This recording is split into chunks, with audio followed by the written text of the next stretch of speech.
1, 2, 1, 2. Okay.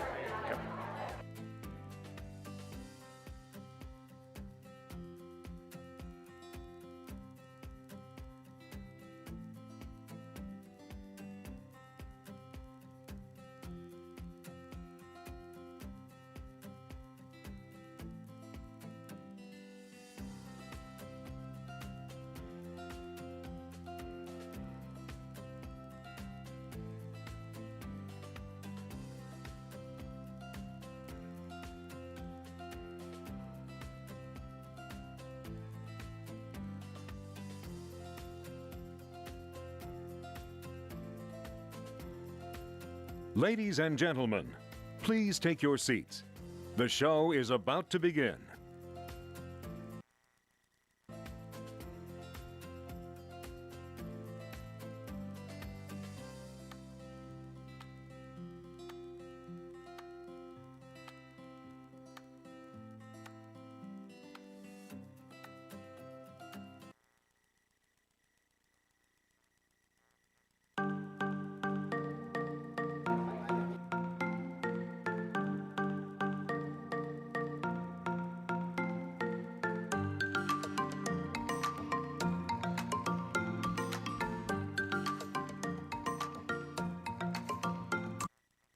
Please welcome to the stage Dr. Josh Sharfstein.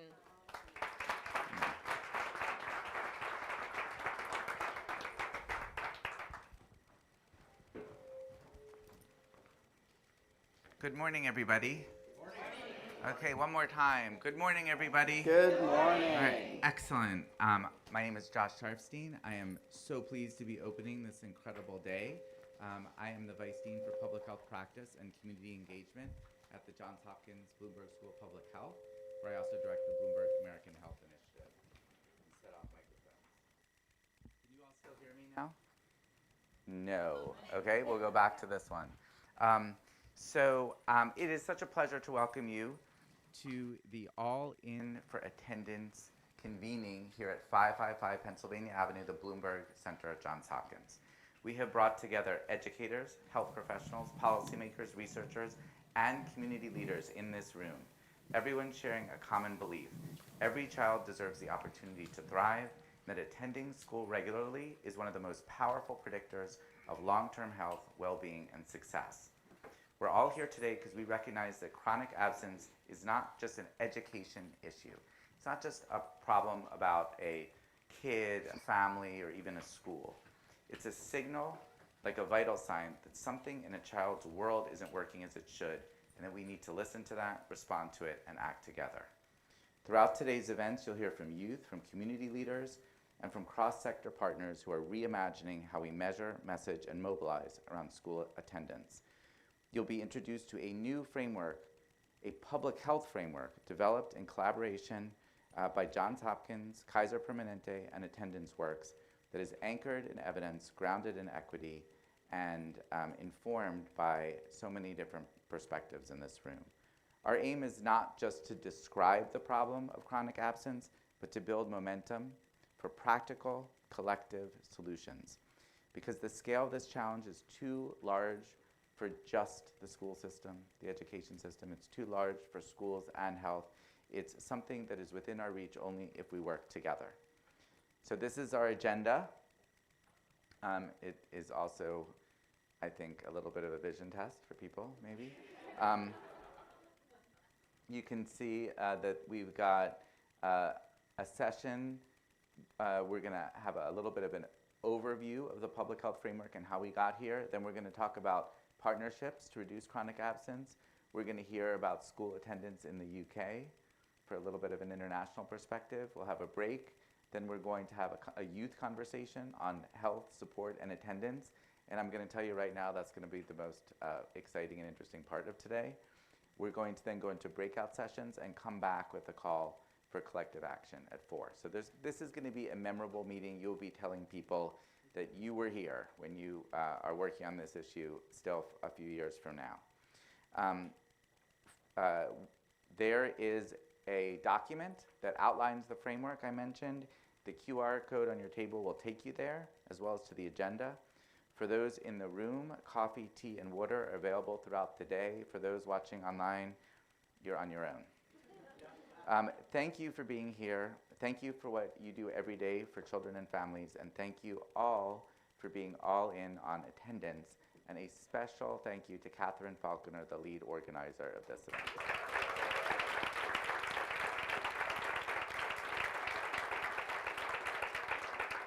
Okay, so let's get started. I'm delighted to be joined for this opening conversation by two national leaders working at the intersection of health, education, and community well-being. One of them is Dr. Bashara Shokair, Executive Vice President and Chief Health Officer at Kaiser Permanente. He is a former Chicago Public Health Commissioner and White House COVID-19 vaccination coordinator who now leads efforts to address social determinants of health across Kaiser's 12.5 million members and oversees its $3.4 billion community health portfolio. And that only just begins to scratch the surface of how important Dr. Shokair is to health in this country. He is an incredible leader. If there is anyone who is coughing anywhere in this country, he can't sleep. That's the kind of guy he is. He is wondering what he can do to help. Come on up, Bashara. I'm also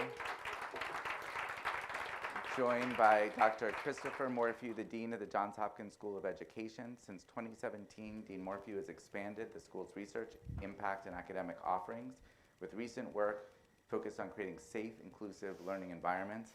His latest book, Creating Safe, Healthy, and Inclusive Schools, was published in 2024. He is a phenomenal education leader and an incredibly kind person as long as he's not on the tennis court. Come on up.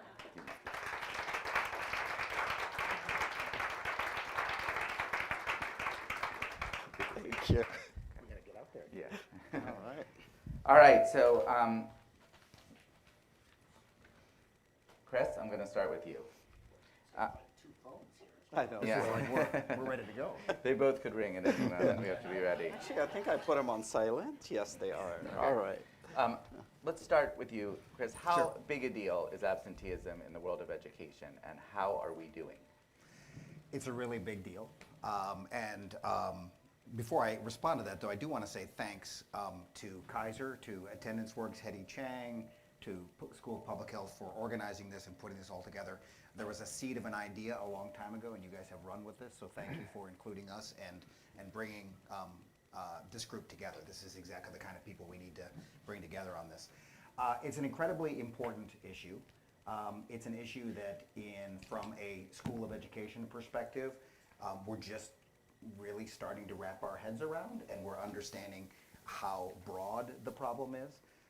One of the biggest concerns that I have with it, and I think in perhaps an ironic twist, an indication of how important and large the problem is, one of my greatest fears is that it's just simply becoming normative.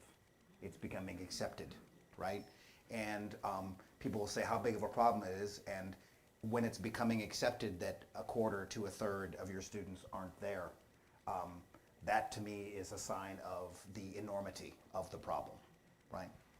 Let me just follow up with, when I ask how we're doing, I don't only mean how many kids are not getting to school regularly, but how are we doing in the education world in thinking about this problem? You know, and I say that knowing that you've been calling around to the School of Public Health and elsewhere saying we need to do more. So I think we have researchers, like you're going to hear from Bob Balfance from our School of Education later today. We have researchers who can tell you a lot about the problem and who certainly have done meaningful research on the impact and the sources of the problem. What we don't have is that, and this is the seed of our earlier conversations on this. We haven't been able to we recognize that the problem is so complex and reaches into so many things that school leaders and districts and teachers can't touch and can't impact and don't have the skill sets to touch. So even if we can diagnose some of the pieces of it, our approach to it has not been systematic. Our approach to it has been discrete. Our approach to it has not got at the core of the problem, which is why we need a public health approach. Yeah, your call to talk about this reminded me of when we sometimes hear from police chiefs who are talking about violence and say, you know, the policing approach to violence here is not working. There are different approaches. There's a broader lens we need. How do we think about reducing violence that doesn't just rely on law enforcement? There's a parallel here. How do we think about absenteeism in a way that is about the problem and all the solutions that can come to bear, not just those that are in the education toolkit? And that is what public health is about. You know, we here at Johns Hopkins, the first school of public health in the country, and when it was formed, the idea was that actually when it was formed, there was a committee to define what public health was, and the committee said that the key thing about public health is its end, the improvement of health for a community, and not the means to get there.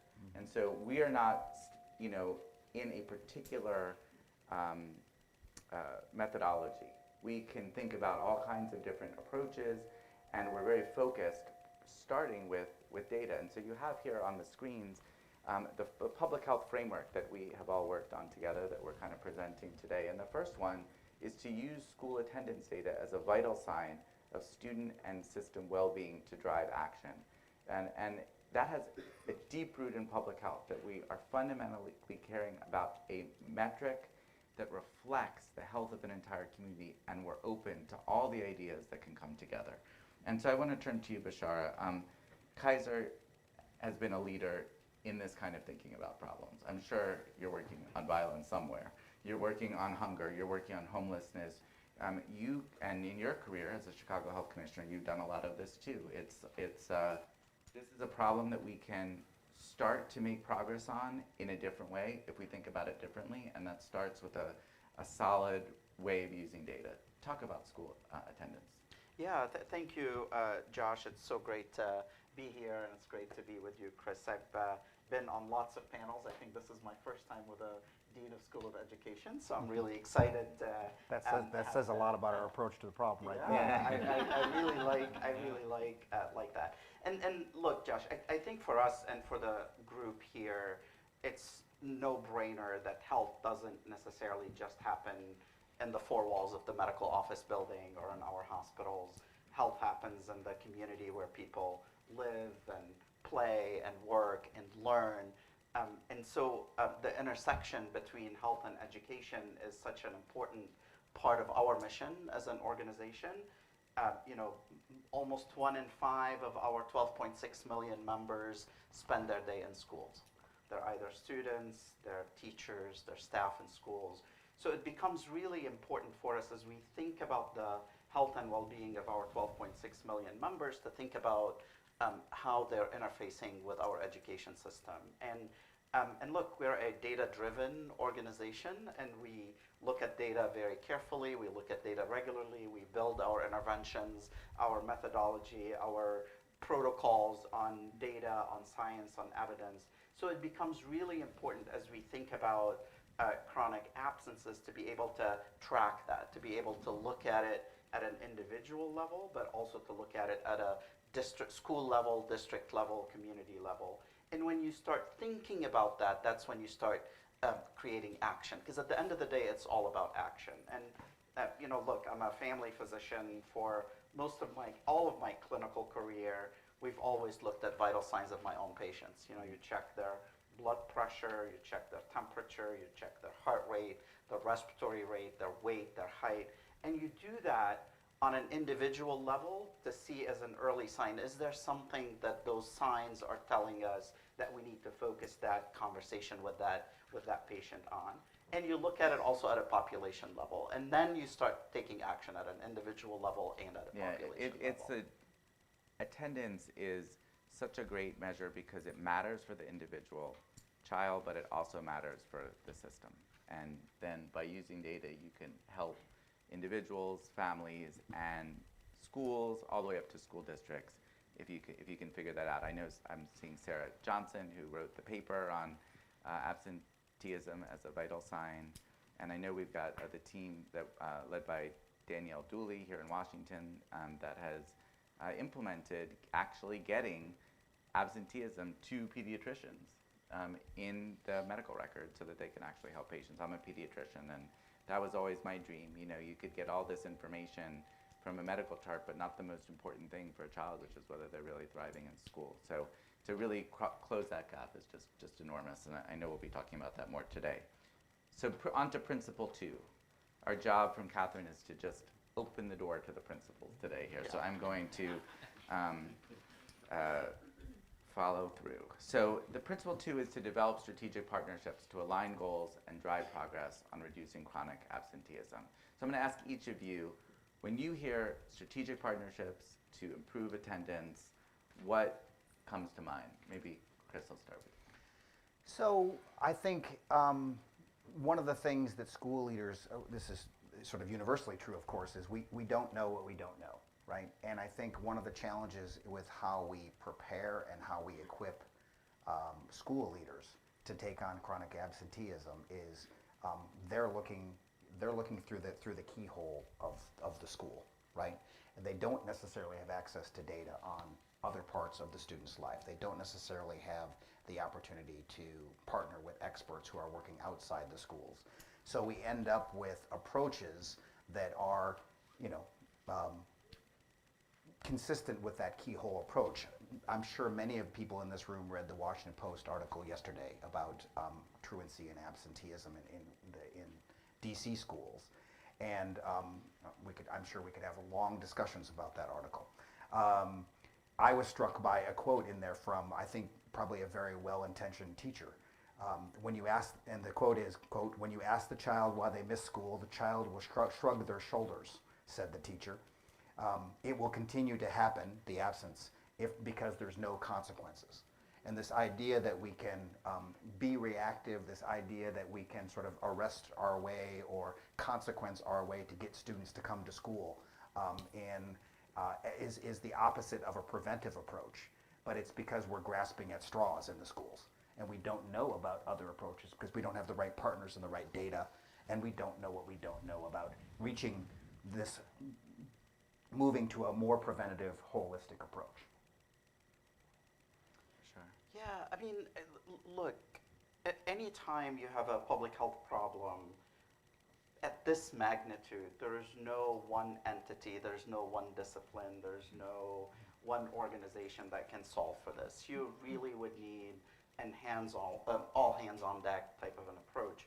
And I think for the longest, the education system and the health system might not have necessarily worked very closely together. We've started seeing a lot more bridges being built over the last few years, but it hasn't been like a seamless engagement or an interface between the health system and the education system. And I think to address this issue, you're going to need both systems to come together. But even that alone is not going to be enough, because you're going to need other CBOs to be involved. You're going to need other community-based partnerships to be involved to be able to help solve for that issue. And that's the all-hands-on-deck type of approach that's going to be needed. The other thing, I think, as we think about community partnerships, and as someone who's been at the intersection of community partnerships for most of my career, there are characteristics of what would it take to get community partnerships to be effective. And I think, I think for me, there are 4 key principles here. One, how do you make sure that you have a shared goal? So for the folks here in this room, as you start thinking about engaging others in other discipline, what's the shared goal? Because there's nothing that create momentum and alignment than aligning on a shared goal. I think the second piece is really, really, really be data-driven. And I think the importance of data, I can't overemphasize enough the importance of having data-driven approaches. So it's not just it feels right, this is the right thing to do. Here are the data points that tell us this is what we need to do.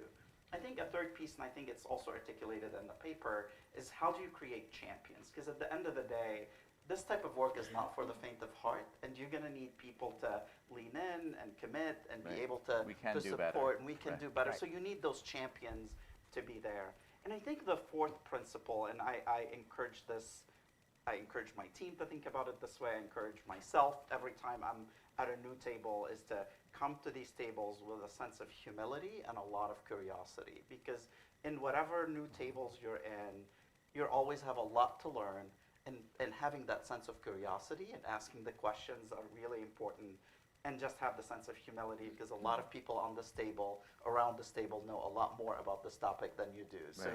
So having those, in my mind, those are like 4 key principles, I think, that brings this community strategic partnership to life. If I could add to that, data is absolutely essential, but I'm not sure we've equipped people at the building level and the district level to understand and use that data very effectively. Well, that kind of partnership to explore data, and I remember going to one school where people were saying, we are doing everything we possibly can to keep kids in school. We've got a team, we call the parents, we give them, incentives, we do this, we do this, we do this, and it's all focused on the child one at a time. And I said, have you mapped where the kids live who are not able to come to school as much? They hadn't done that. Well, what would we do if we found that there was a neighborhood that had this? Well, that's something that we could do, but that's what a partner could do.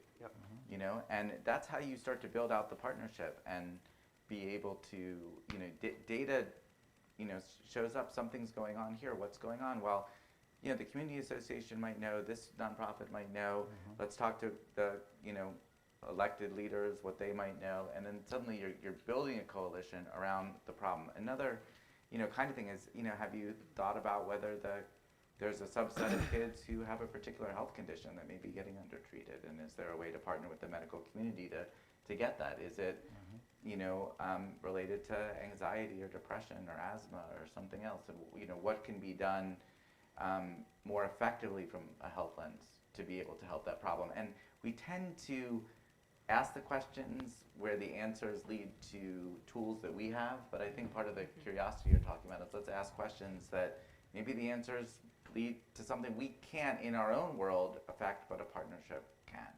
So all that is part of putting together a public health strategy around chronic absence. So I do think, Josh, I think it's also really important when we ask people to ask the questions, collect the data, to be able to have the tools that they need to be able to act on the data. Because in my practice when I was seeing patients, I would always be leery about asking questions if I didn't know what to do with the data that I have. I think about social health for our membership at Kaiser Permanente. We used to ask people for food security, housing stability. We used to ask people about transportation.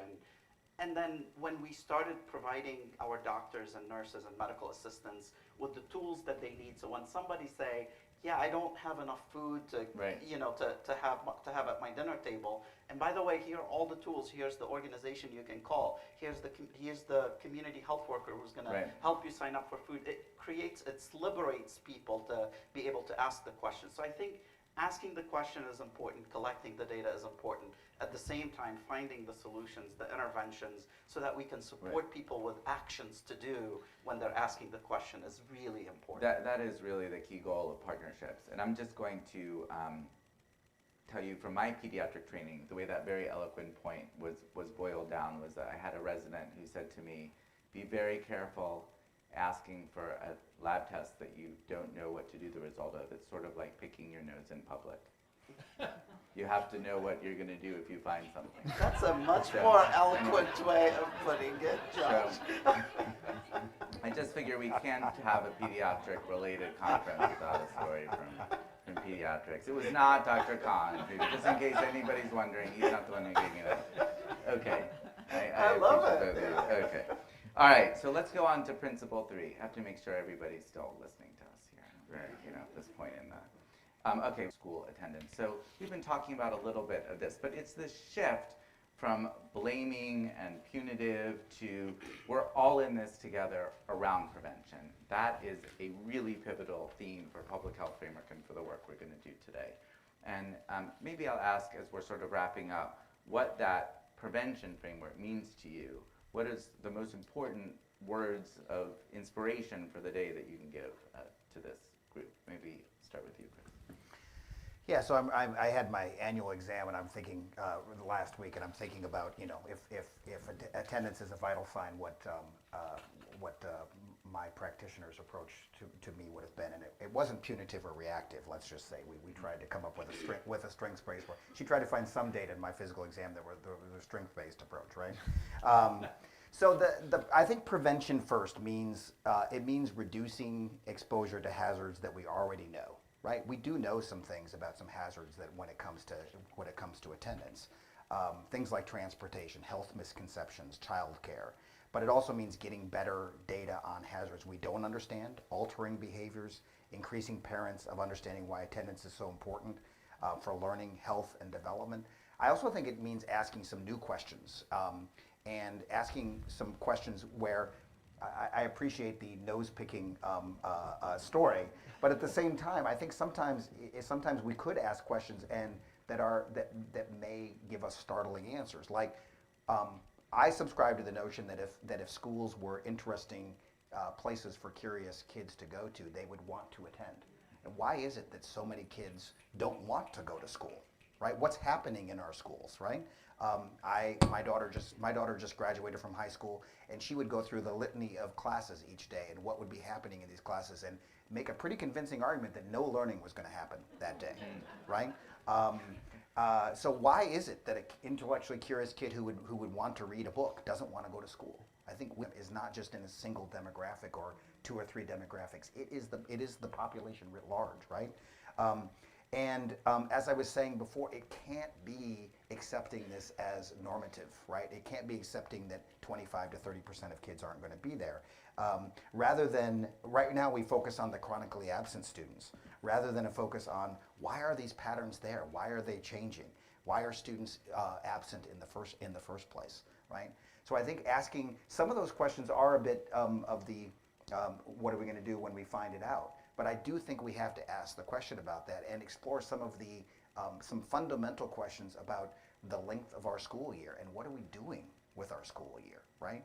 And how is that at all related to any part of this chronic absenteeism? And are we even measuring it the right way, right? We know we have an attendance problem, but it's not clear to me that the 10% rule is the right way of measuring this, right?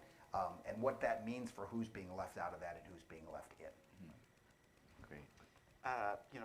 Chris's story about your daughter in high school reminded me of my 5-year-old niece who have moved from Lebanon to live in Istanbul with her mom and dad. They live in Istanbul, and so she goes to school there, and yet they still go. My mom and dad, they live in Beirut, so she goes to Beirut fairly often. And I saw her a couple of weeks ago, and I said, hey, like, I see you're going to Lebanon so much. Are you missing schools? She's like, at 5-year-old, she's like, yeah, I discovered that I learn more when I travel than when I learn when I'm in school. So I'm like, I think she's going to find Wait till she's 18? Yeah. So I think for me, look, like, I think there's no doubt in my mind prevention is such an important strategy. And look, I think with my clinician's hat, we've built a healthcare delivery system in this country that's here to treat sickness as opposed to promote health and keep people healthy. And we spend so much of our money on treating illness as opposed to prevent disease and prevent illness from happening at the first place. I'm privileged to be part of Kaiser Permanente. We're this integrated care and coverage organization that's truly committed to prevention, and I bring that mentality to the work on chronic absences, and I encourage us to all think about it this way. How do we think about prevention? What are the policies that we need to have in place, the programs we need to have in place to prevent chronic absence from happening at the first place?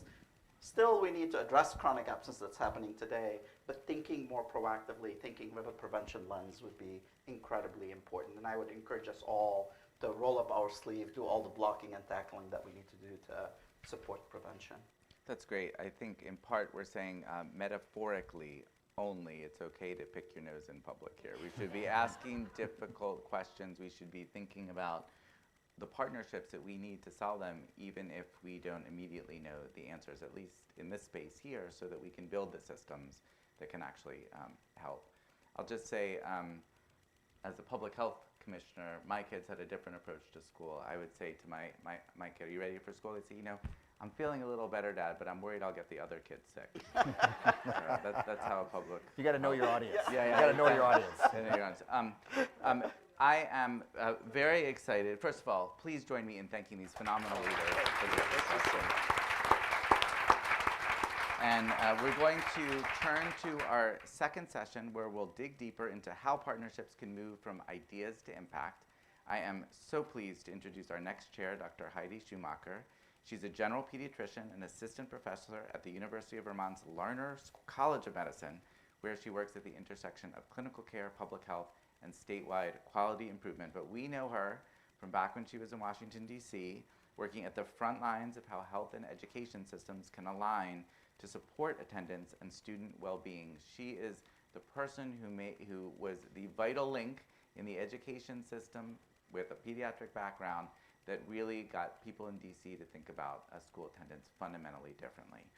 She's also a national voice on this issue through her work at the American Academy of Pediatrics and an advisory board member of Attendance Works. Please join me in welcoming Dr. Heidi Schumacher.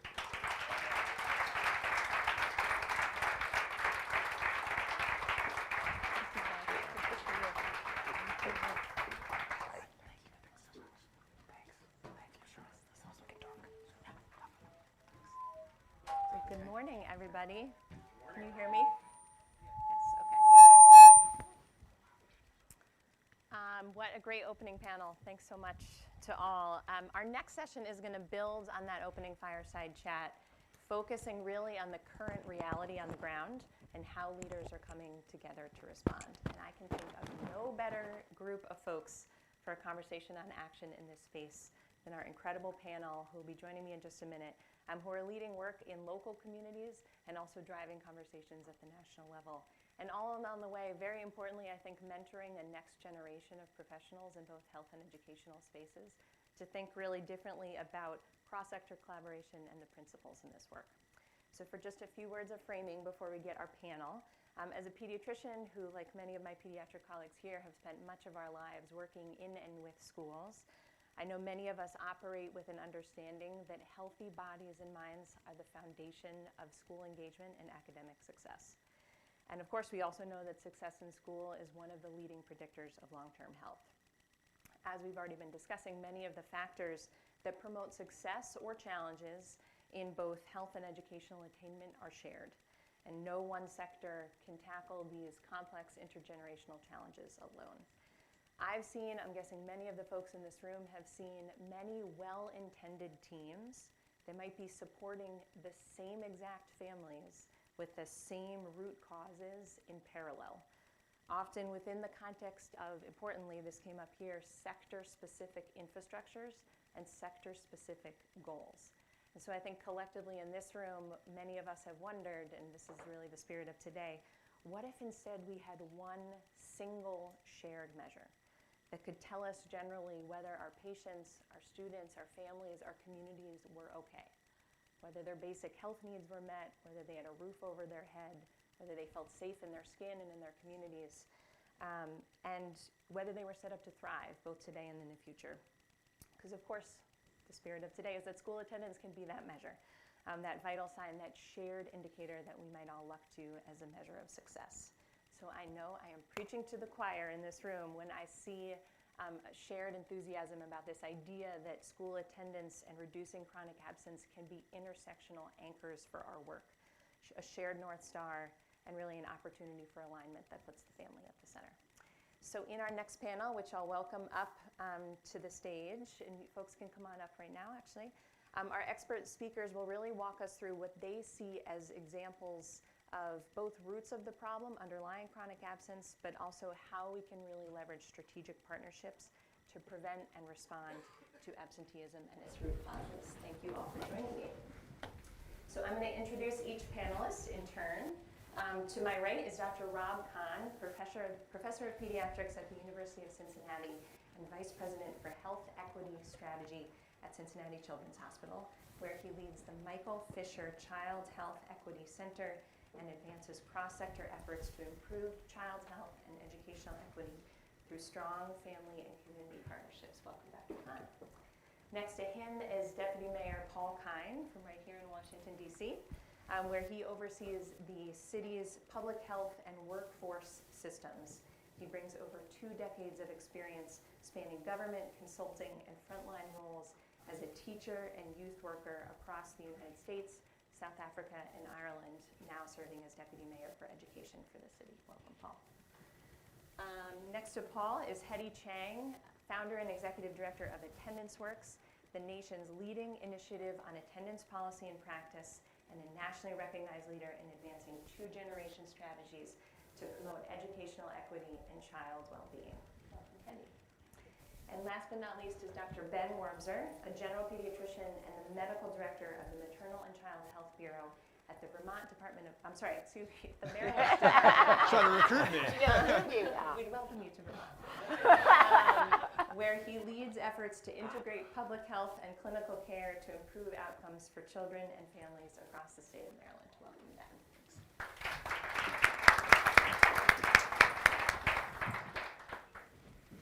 Okay, so to our incredible panel, first we're going to start by really trying to define the issues, so really getting to the root of the problem of chronic absence.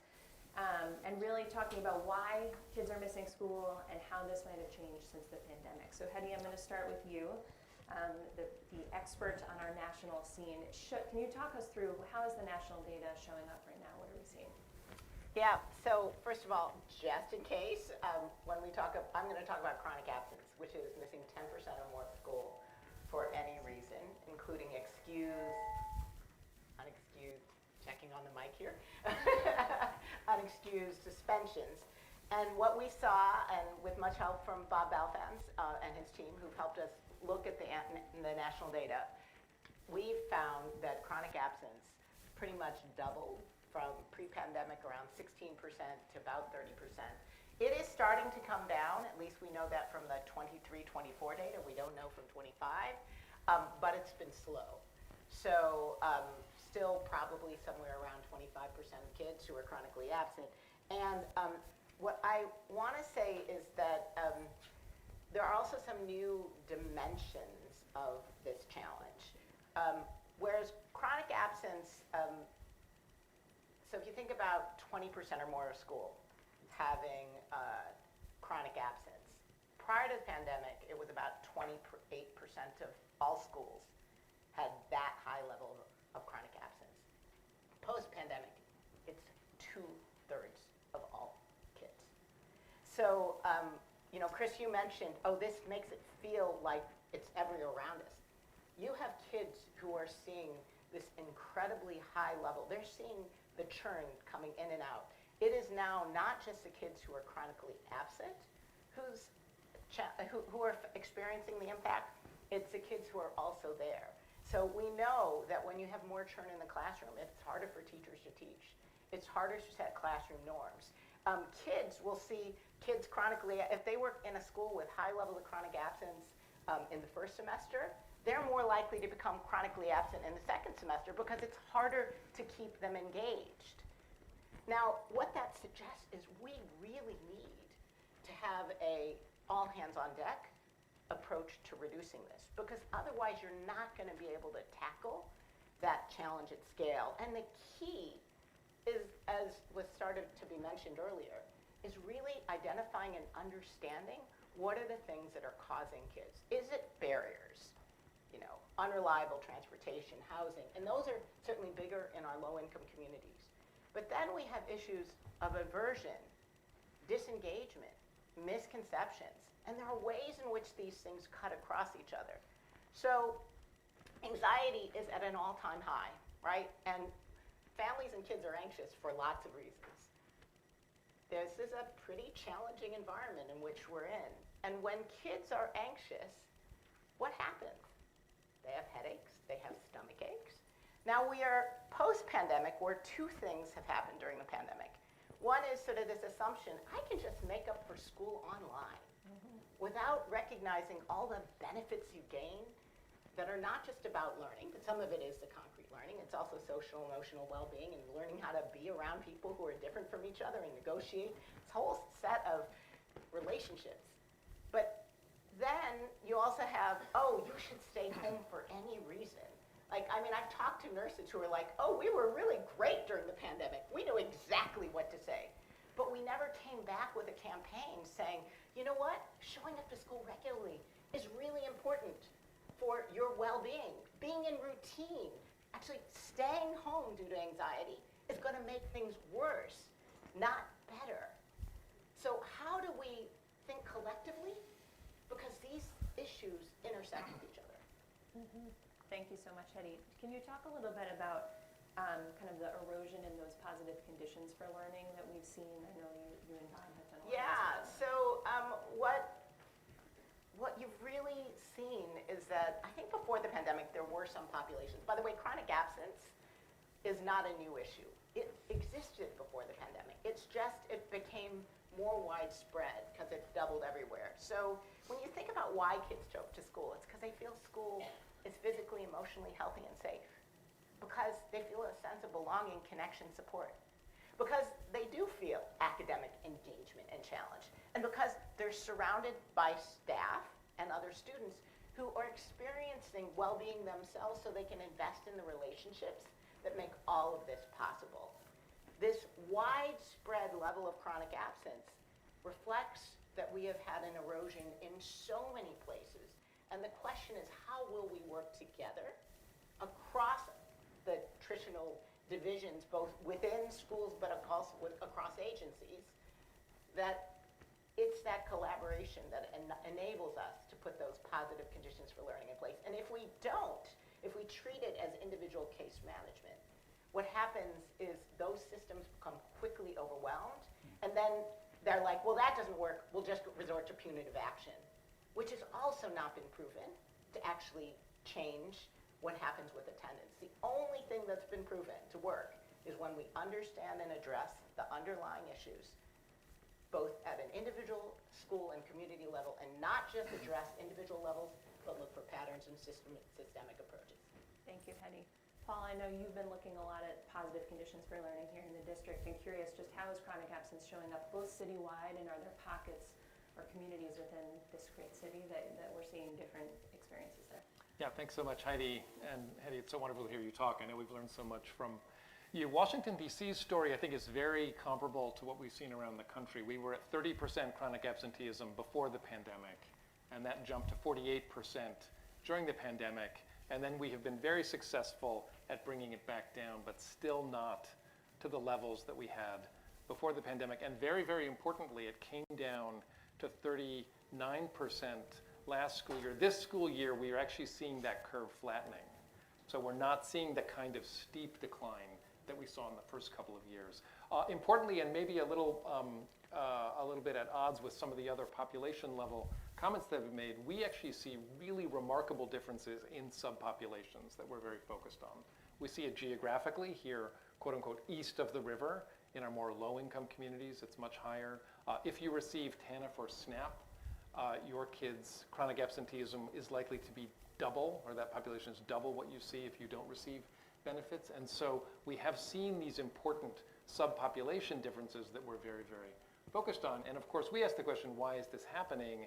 And much of what has been said today deeply resonates with what we're seeing in DC. In particular, coming out of the pandemic, we asked families, is it important that your kids show up to school every day? And initially, a third of families said, no, it's not. It's no longer important that my kid is in school every day based on the new relationship that we have with school. And on the other side of that equation, where we are seeing students find real meaning in their schooling experience. So for example, if we're giving high impact tutoring to students, they are much more likely to attend regularly. If we are giving career and technical education, and in particular in our advanced technical centers, cybersecurity, health sciences, you have attendance rates that are much higher than students that are not getting those experiences. So where young people find meaning, we are seeing real success. I love that. Thank you, Paul. And I know you all have worked a lot. I've heard you talk about building trust back with families. So not only convincing them that it matters, but working on the trust, that social contract. Can you say a word about that? 100%. I mean, we are very, very concerned about this new normal, which is reflected in a lot of what young people tell us, meaning, I didn't feel like coming to school today, or what families tell us where they don't actually see the importance.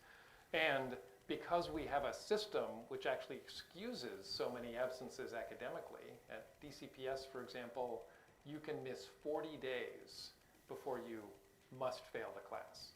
So we've got these systems in place that actually mean kids feel like there isn't the immediate consequence. I don't mean criminal justice, I don't mean punitive consequence, I just mean I can still pass the class even if I'm not attending regularly. That's what we are working on trying to shift now with families. And very, very importantly, one of the partnerships that we've established between my office, the nonprofit Everyday Labs, schools, and families is doing the simple kindness of delivering accurate information into families that lets them know how their kids' attendance compares to other kids. It's the behavioral science of the nudge. And this in and of itself reduced chronic absenteeism by almost 7% amongst the families that received the treatment. We're simply saying your kid is not an average attender, which is what the families tend to believe. We're saying your child is attending at actually a much worse level than other comparable students. And therefore, for those families, they now understand we're showing them the respect to deliver the information to them, and they are having their young people show up more regularly. I love that. Thank you, Paul. Paul's already getting us to solutions, which is terrific. That's great. Rob, let me turn to you next. I know we're in a solution space here, but when you think from a health and inequity standpoint, what are the consequences of absenteeism and our challenges in responding strategically? So I just really appreciate the comments that have come before and in the prior session, and I think, you know, I love the thought that there's a vital sign that is actually an indicator of how the system as a whole is operating.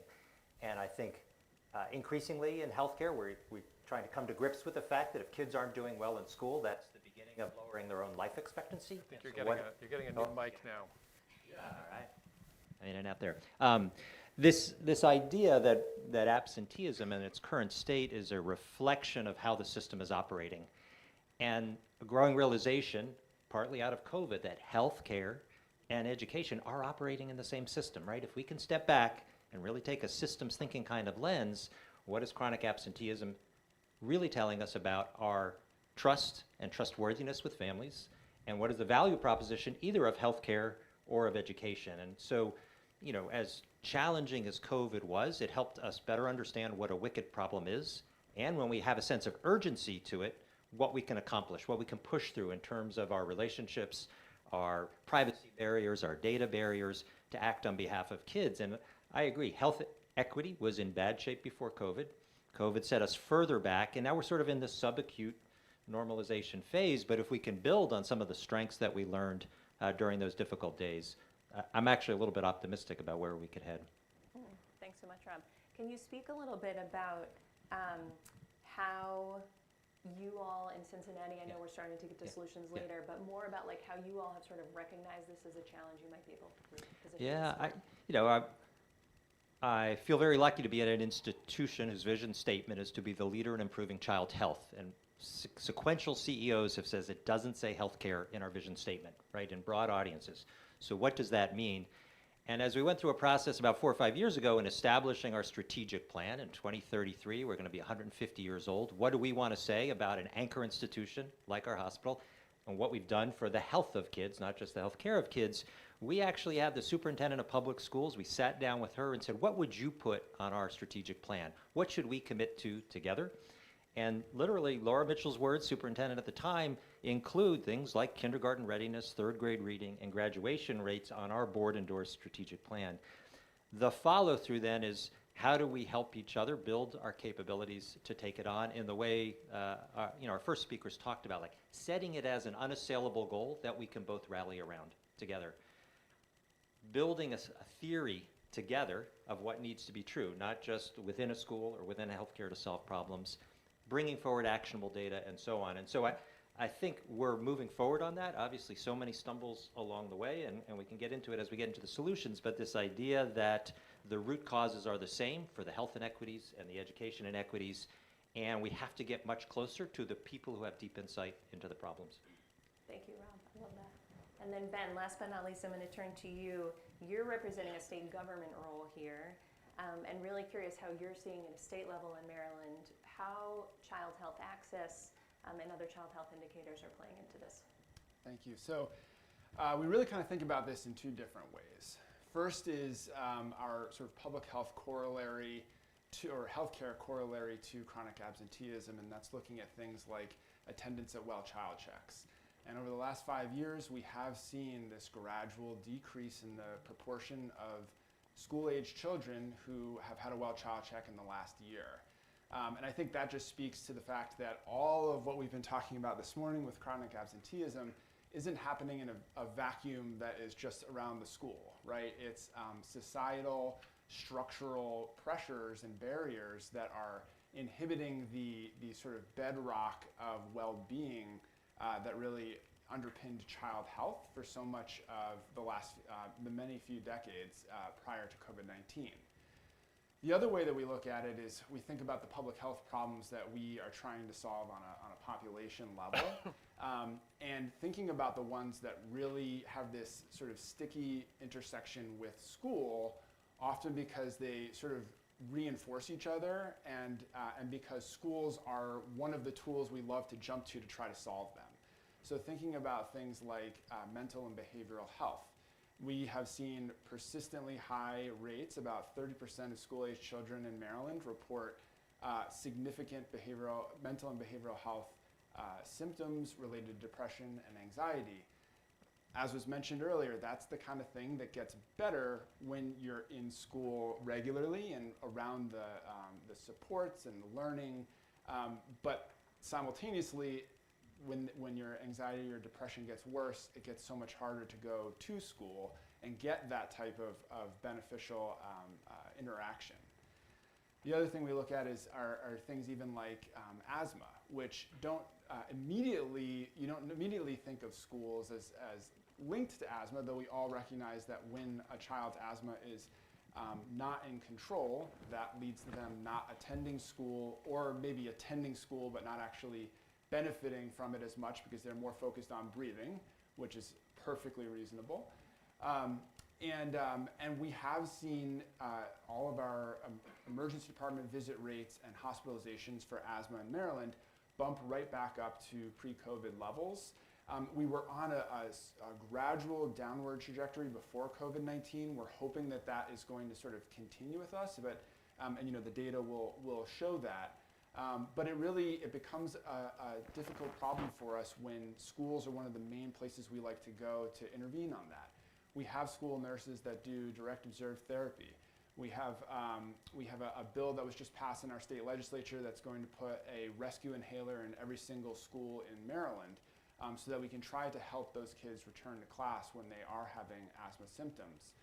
And importantly, in that data as well are persistent racial disparities, which just again speaks to the structural nature of these issues, the systemic racism that has created these disparities. It has not, those systems have not gone away, and so we've also seen the disparities persist as well. Oh, thank you very much. And I heard you mention mental health, some physical health conditions. I always lift up oral health too. I don't know if there are any oral health folks here, but I think dental partners and dental conditions are really an important part. I don't know if you want to speak to that. Absolutely. Well, it's an expensive endeavor. It's an important endeavor, and I think we'll in the solutions part of this, we'll talk a little bit about the hard work that goes into building this type of a partnership. We do have school-based health centers in our state, a few of which, mostly on the eastern shore of Maryland, that provide oral health care. But it requires the chair, it requires the providers, and then it requires the family and teacher and administrator buy-in to recognizing that this is an important thing. It is not readily available or readily accessible in the community, and so it really needs to happen inside the schools. And it is absolutely a place where there is potential growth in the future if we can bring all of those partners together. And again, it requires kids to be in school to be able to receive that care. That's right. Yeah. Thank you so much. Okay, so we've been somewhat admiring the problem, sort of listing challenges here. Now we're going to flip to the even better part of the discussion and talk about some of these folks' great work, really leveraging strategic partnerships, leveraging data, leveraging improvement science, really thinking about shared strategies across sectors. So, Rob, I'm going to start with you. Can you walk us through, you started to take us there in your earlier response, but some of the work you've done with All Children Thrive in Cincinnati about how you've sort of bridged gaps across sectors and really dug in on attendance and other issues. Sure. So as part of our effort to understand what it would take for kids to thrive, I think we've tried to adapt what made our hospitals safer, right? So about 20 years ago, we realized healthcare was hurting patients, right? So there's a National Academy report about errors in the hospital.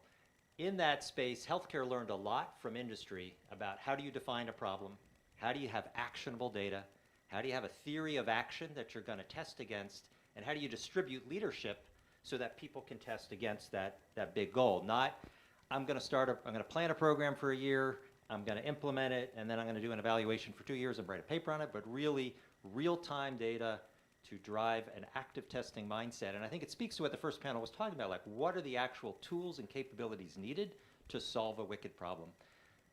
So what we've done at the hospital is partner most deeply with Cincinnati Public Schools, along with a few other districts, but most deeply with Cincinnati Public Schools. And I'm just going to call out Monisha House's breakout this afternoon. She's the head of social emotional learning at CPS, and she'll be sharing some of the details. But to bring those capabilities we built, clean them up from healthcare examples. Josh, as an example, what happens when you bring healthcare into the public space with his nose-picking example, but like get rid of bloodstream infections as the reason we're doing improvement. But what would it take to improve third grade reading, kindergarten readiness, chronic absenteeism, and not deliver a service, not give a grant, but help the public school district build its capabilities in that space. So we have taken our improvement courses and we've offered it to Cincinnati public school leaders. The last 3 superintendents, or 3 of the last 4 superintendents, have all taken our 6-month leaders course in quality improvement.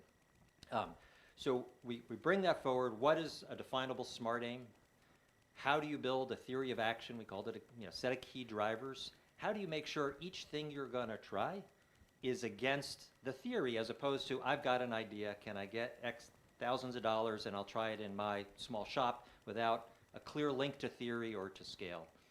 And so as an example, what that has led to is we have a data analyst who I'm proud to say is like badged to be inside the public school district. We have a quality improvement consultant, Chris Alexander, who's here with us today, who is badged to be inside CPS. And it seems like a small thing to wear a badge. When I go in, I got to turn in my driver's license to get a picture taken. But we talked about what does it mean to be a trusted partner? What does it mean to show up for each other? And so Lauren Porter, our data analyst, helps Monisha and the larger team turn its data from the quarterly report into literally a weekly report on absenteeism, to develop a construct of huddles. So, right, we all have meetings, we have quarterly meetings, we have planning meetings, but how can we help Cincinnati Public School bring its social workers together to learn at pace? How did last week go? Who had a success? How do I learn from that success and spread it across the schools faster than waiting for some large quarterly meeting in which they report out? So same things we do in healthcare when we're trying to rapidly solve a problem. Similarly, I'll say another tool I hope Monisha will talk about later, like watch lists. Like this idea, if I have 100 kids in my diabetes registry, 5 to 7% I am really scared about. Another third are on an active watcher list. What's our strategies there? The other 50% monitoring and helping sustain, but again, not foreign to the public schools. They've had tier 1, tier 2, tier 3 thinking before, but how do we turn that through the huddles into daily active learning? And lastly, really making sure we're moving outwards into the community. So Josh mentioned this idea of mapping. We just supported the Cincinnati Public Schools in the beginnings of creating a layered set of population maps. So chronic absenteeism, not at a school level, which immediately creates judgment and shouldn't the school scholar, but at a census tract level and a neighborhood level. We've now added our anxiety admission maps, our asthma admission maps. We worked with the Cincinnati Police Department to get the shots fired maps in a neighborhood. And what it really does is start to shift that thinking for what's the burden on the school to solve the problem to what is a ground game in a neighborhood where if I line up my community health workers and social workers and the district does it and the Cincinnati police do it, we get to very different solutions. Thank you so much, Rob. We get to testing very different solutions. I wouldn't say we have solutions yet. Thank you, Rob. Paul, let me turn to you right here in our backyard of this community. I know you've done a lot of work bringing agencies together, bringing other organizations together. Can you give us a few examples here in DC? Yeah, of course. Thank you. And I loved hearing the examples from Cincinnati. Thank you so much. I help in my office to oversee our enormous attendance task force called Every Day Counts, which we very quickly, again, coming out of the pandemic, realized we had to retool. So we have just rebooted it entirely. And in fact, the person in my office who leads this work, Abdul Karim Ewing Boyd, who I believe is here, just shared with me, we've got 13 doctors from Children's National who are part of our working groups now. And of course, people from all city agencies, many community-based organizations and other practitioners. So that is the centerpiece of our work to develop solutions. The things that have emerged from that group include, for example, the collaboration I shared earlier between my office, the community-based organization, nonprofit, the schools and families to deliver this meaningful and actionable data into families so they can know how best to improve the attendance of their young people. A second very important collaboration that we have been running this year as a pilot shifted us from a posture of referring young people to the court system or the Protective Services Agency when they were chronically truant to now referring them to our Department of Human Services. This is basically our case management function in government that tries to work directly with families and young people to identify their barriers, what's the family experiencing, and to remediate those. You either get a reminder about how important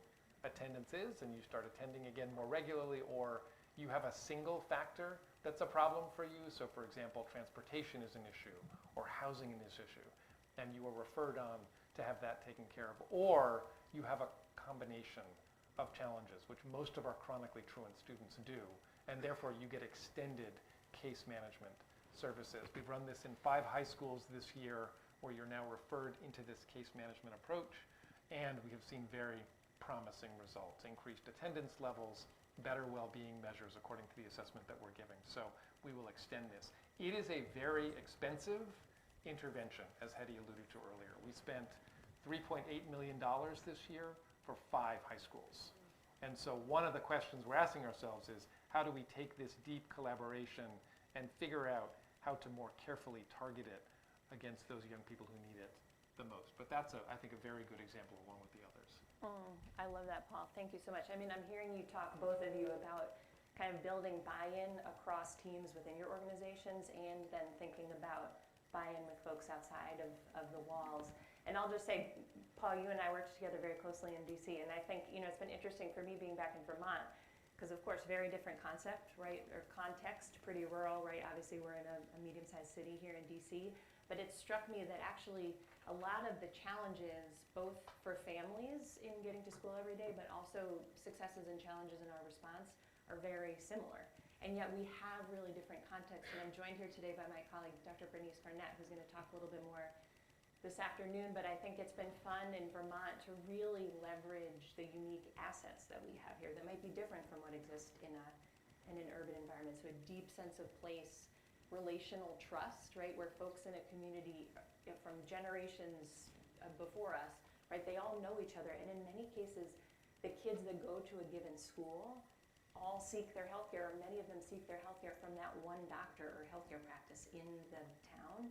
And so it's been really fun. We've just started this year what's called the Everyday Counts initiative with generous funding from the Leahy Institute for Rural Partnerships at the University of Vermont, which are building some statewide collaboration across sectors, public-private as well, but also funding 4 rural communities across the state to really lean in, to develop, to test, to use improvement science principles, to wonder about how can a small practice and a small school come together, really, again, leveraging the fact that they all work, they live in the community, they work together. So the doctors there are now screening for attendance, primary care, the schools were really building robust multi-tiered systems, and then helping them sit together to wonder about how can they, in a town meeting or in a school back-to-school night, stand together with one aligned message and really lift up, kind of, again, with the family at the center, ways to sort of approach this work together. It's been just hugely exciting. And again, this afternoon, Dr. Garnett is going to talk a little bit about how we've layered community schools in that space too, which I think is another powerful infrastructure. It must be so different from the work that you helped to start here around CARE-H, which is the data sharing amongst doctors and schools that we'll be talking about this afternoon also, where nobody knows anybody. And so you've got to actually share information about all of these young people across these different agencies. That's right. Yeah, so just the spirit of really leveraging the different assets of communities, I think, is super powerful here. So next, Ben, I'm going to turn back to you. At the state level, I'm curious if you have reflections on what it takes to sort of move from kind of the goodwill, like this feels like the right thing to do, which I think so often school health feels like. People say, that's nice. It's nice to provide kids meals. It's nice to provide other services in the school, but to really shift to thinking about sustained sort of integrated strategic coordination of efforts. Yeah. Well, I'd like to go back and talk a little bit more about the school-based health center program in Maryland, and I'll also start by taking a cue from the panel earlier this morning and acknowledge that there are probably a lot of experts around school-based health centers in the audience, so I just want to call that out. But for those who are not familiar with them, they are clinics that are located in a school or on a school campus. They provide preventative primary care. Some of them in Maryland provide behavioral health services and also, as we talked about earlier, oral health services. And they are located in 89 schools across the state. They serve 105 schools total. And last school year, they served 20,000 students through just about 50,000 visits in the school-based health centers. And Maryland actually has a pretty robust history in school-based health centers. We've had them for 40 years. And the organization has sort of gradually increased over those years to the point that it's at now with 89 of them. But we really appreciate them as a health resource in schools that also help with things like chronic absenteeism, because you have the care of acute illnesses that might keep the child home. You can manage chronic diseases that the symptom exacerbations of which might keep kids home or impact their learning in some way. The staff at the school-based health center become part of that community in the school, that they can become trusted adults for students, make them just one more reason to come to school each day. And they can also do a lot of that care coordination that might help to connect the dots outside of the school, that because they are the most consistent sort of presence in the child's life, because kids spend the majority of their daytime at schools. Now, a really important thing happened with the Maryland School-Based Health Center program in 2022, and that was that it was initially run through the State Department of Education, but it actually moved over to the Maryland Department of Health, where our Maternal and Child Health Bureau began to formally lead it, though we still did it very much in partnership with the State Department of Education. And there was also an influx of funding for the program so that we could really start to think differently about what we do with our school-based health centers across the state. We went to our school-based health centers and we asked them, what do you need to do exactly that, to thrive, to grow, to feel like you can be your most effective selves in the school? And they said, first of all, the funding is super important. We need it to be there it doesn't need to cover all of our costs, but it needs to be consistent. We need to know that we can expect it, and it does need to cover some basic minimum of like our staff time and some of our supplies. Secondly, we need to have very clear standards from the state government about what is a school-based health center. At what point can you open a clinic in a school and say, okay, I am now a Maryland school-based health center and I am able to get that funding and I'm able to go to the school-based health center meetings, et cetera. And then thirdly, they needed really intensive technical assistance from the state level, especially when they were early on in the process of opening a new school-based health center. It is a remarkably complicated process, and it requires grit, networking, and a really firm understanding of how to build healthcare infrastructure within existing educational infrastructure as well. And I just wanted to also note, because I think it's also important both for the impact and the sustainability of school-based health centers, that two other real benefits with this move over to the Department of Health is that, one, we were able to connect them with a lot of existing public health programs that extended the reach of the school-based health center outside the walls of the school. So a really good example of that is that we have asthma home visiting programs run through our local health department, where if a child has asthma that is not well controlled, they can, if the student is referred into the program, they can go to the student's home, do some environmental mitigation, work with them to make sure they understand their medication regimen, et cetera, and really get them back on track with their asthma control. And that speaks to that the data piece I mentioned earlier, where there's sort of this healthcare symptoms and findings outside of school, and then we also see it in chronic absenteeism inside the school and reduced learning, et cetera. You have to be able to expand into both worlds if you really want to make a meaningful impact. And that public health connection with educational healthcare interventions really makes a difference. And then the last thing we were able to do, because our state health department has Maryland Medicaid under the same umbrella, is that we were able to start partnering with Maryland Medicaid and make sure that the providers in school-based health centers were billing effectively, and that brings in a whole nother funding stream that really helps to support and grow additional services for the school-based health center. Terrific. Thank you so much, Ben. Yeah, I know school-based health centers, I think, curious if you can share your perspectives on sort of key ingredients to help these partnerships both launch and even, as Ben was saying, be sustained. Yeah, you know, I want to take a little bit a step back on this and talk a little bit about what we've seen as a pathway for change that I think also works in this context. And I want to start by saying I think the first key step that we have to work across health and education is to change mindsets on absences. This country has a 150-year history, 200-year history of thinking about truancy. And the assumption of truancy is if kids miss school, it's because they or their families don't care. And that's what we've long thought is the issue. But it's not. The vast majority of why kids miss school is because something happened. And if you think about the kind of trauma we faced, if you respond to families who've experienced some kind of trauma with what's wrong with you, why didn't you do that? You will not build a relationship that allows you to say what happened and how can I figure that out so we can change. So, and I want to just, for just a second, you know, we have this history of talking absences are either excused or unexcused, as if there's some science behind it. I want to debunk a myth. There's not a science behind it. We actually just work with Maryland to look at the difference between excused and unexcused absences, and we found the default in the vast majority of systems is unexcused. And when you need a doctor's note, this is all left, even what counts for excused varies completely across the 24 LEAs in Maryland. And this is the norm across the country. I mean, I'm using Maryland example. And if you have two kids who are sick, Paul was sick, I was sick, but I didn't have health care. I don't come in with a doctor's note. In many places, that's unexcused.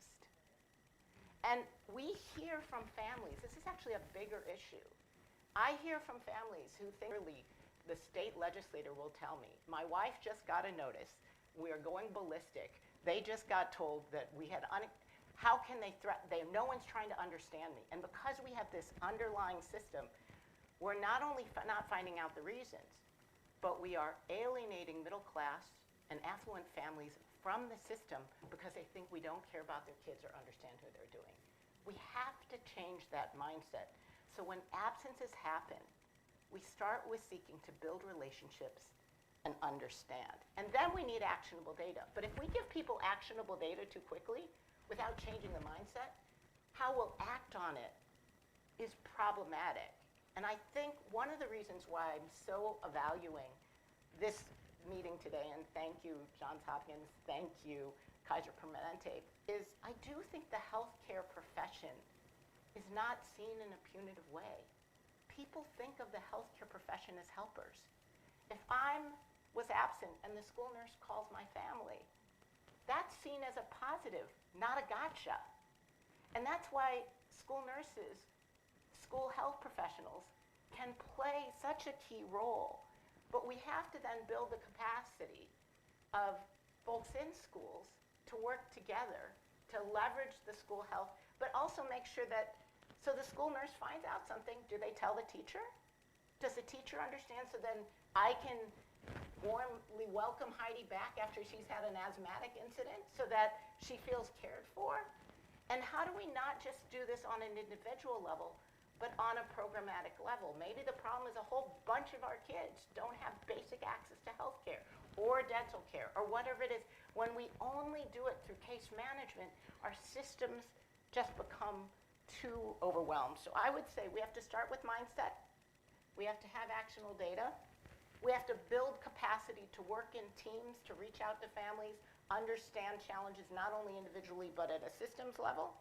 We also have to have evidence-based strategies so when we see a challenge, we can pretty quickly do a turnkey solution. and then we'll get to outcomes. And I had two last things. Some of this also may have to do with how we structure schools, by the way. One of the schools that I found had really improved attendance. It's a middle school in Providence, where when the principal first told me about his strategy, talked about finding all the kids having an ongoing active list of who was chronically absent, and knowing that that would change over time, and having a whole team who would work with them. But then when I talked to him later, he said, actually, what we did was reorganize the school. We created cohorts of kids, and we had teams of teachers, because he actually had a teacher attendance issue too. By the way, we haven't talked about that. But teacher attendance, and I don't want to do this in a blame way, there are challenges affecting everyone's well-being, and it's showing up in their absences. And this is true for teachers as well as kids. But that when he created teams, he created and added wanting to work together to create joy in learning, as part of their challenge, and made sure that all of the teams and the classrooms were all located next to each other, so kids weren't running across the whole building. But the teams were working together to work with kids. Teachers had more self-satisfaction through their teamwork, more connections to kids. And he said, I did this in part because I knew we were going to have cuts, because I knew ESSER was going to end. And I needed to have a team, so when we lost our behavioral health specialists, we had a team who could think about what was happening with kids and serve them. But that's a restructuring of an entire school to make sure that relationship, teamwork, and supports can be organized together. We can't just solve this through Band-Aids. We actually have to look at how we're structured. And then the other thing he did say was, we're so data rich. Everyone sends out this ton of data, and we don't, but we're action poor. We send data out without giving guidance about how we can take meaningful action. Woof, Eddie. Love it. That's it right there. I love it. Well, thank you so much to our panel. I'd welcome folks to think about it. I think we have a few minutes for questions if folks want to ask a question. So think about it, maybe raise your hand. I think we have some mics floating. I'm just struck by so much how our panel built on the opening panel, that this starts and ends really with curiosity and relationships, right? At the systems level, at the individual level, at all of the tiers. And I think that came out really strong across everyone's comments here. Let's take do we have any questions? Oh yes, someone here in the middle. Oh, in the middle. I think they're coming with the mic.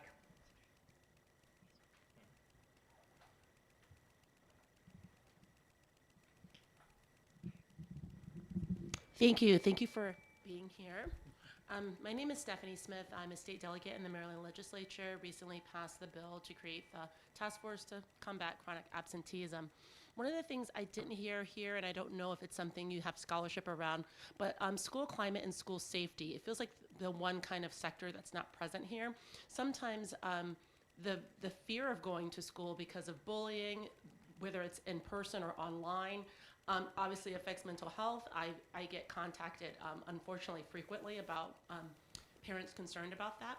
And even if it's not a threat born inside of the school, because in Baltimore City there are no yellow buses, sometimes just the commute, the way to school can be traumatic and unsafe and can create anxiety. So I wanted to know where your scholarship or work intersects with the school safety kind of issues as well.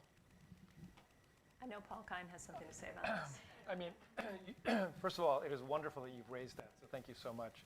We work incredibly closely with public safety and justice on their intervention continuum to ensure that we are all working together. For example, in the pandemic, we began something that we called our Safe Passage program when we began to notice that young people were not coming. So this is staffing trusted adults on the streets and street corners in community and around schools to ensure that there are just trusted, well-meaning adults who you see as you travel to and from home to school and back again. And that we feel has borne some results. We also stood up a program called School Connect, which basically provides essentially shuttle bus service, because in DC we also don't have yellow buses, shuttle bus service from schools to specific drop-off points near metro stations or in community for about 700 or 800 students in the most dangerous neighborhoods in Washington, D.C., and that definitely improved the attendance of those young people. So that intersection is absolutely vital, and we know, based on our research and scholarship, that young people who do not feel safe, who are being bullied, attend school much less regularly. It's also, by the way, small plug, why I'm thrilled we're passing a cell phone ban in schools in Washington, D.C. That will actually help also. I love that point, and I'll just say, and maybe we can bring the mic to one other question if we have one, if folks can raise their hands. I think we have one in the back. I mean, I think the point is right, it's safety, like physical safety on the way to school, but it's also safety in one's skin, which I think is also what you were getting at, and that gets to the point of, you know, inclusive school climates, et cetera. Thank you. Yes, question in the back. Hi there, good morning. Joaquin Tamayo, Vice President for Policy at Communities and Schools. Thank you so much. Vital panel. I'm so glad the previous question brought up the issue of bullying, which is the biggest safety threat to our students in schools. What I haven't heard on the panel, so I'm just very curious what you think, and maybe there are different conversations today. No one's brought up the fact that 20% of students today feel like what they learn in class on a daily basis is meaningful to their lives. 20%. And half of students, including college-bound students, feel like school is a not engaging experience. So in an era where our teachers are competing with TikTok and Instagram every single day, where algorithms know our students better than our teachers do, I'm super excited. I'm here for all of the, you know, structural solutions that we're bringing to this, but I haven't heard about structural solutions in terms of our teaching and learning, in terms of our engaging our students through subject matter and enrich, robust learning experiences. So tell me more. Thank you, Joaquin. Hetty, do you want to speak to what you're seeing across the country there? Well, I think, first of all, we have this roadmap, we had this call to reducing chronic absence by 50%, because that would get us back to pre-pandemic norms. And the 5 strategies were family engagement, student connectedness, relevant engaging learning, health, well-being, and safety, and access to learning. So I think that relevant engaging learning, and I do actually think that you mentioned in DC that CTE, and we have seen some evidence, so I think we also have to face a challenge. Right now, the value proposition of school is being questioned. And I think that is hard. You know, I don't know how many of you have a recent college grad who cannot find a job now that they're coming out of college, and this is the most challenging, and that's going to college. But we're, I think, if I'm remembering the correct, even college-going rates, because there's some questions about the value.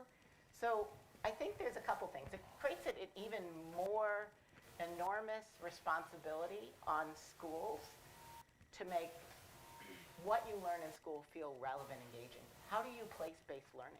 How do you engage kids in solving problems in their communities so that what you're learning in school, project-based learning, is also known to improve attendance? So I think that the key is that we both have to look systemically.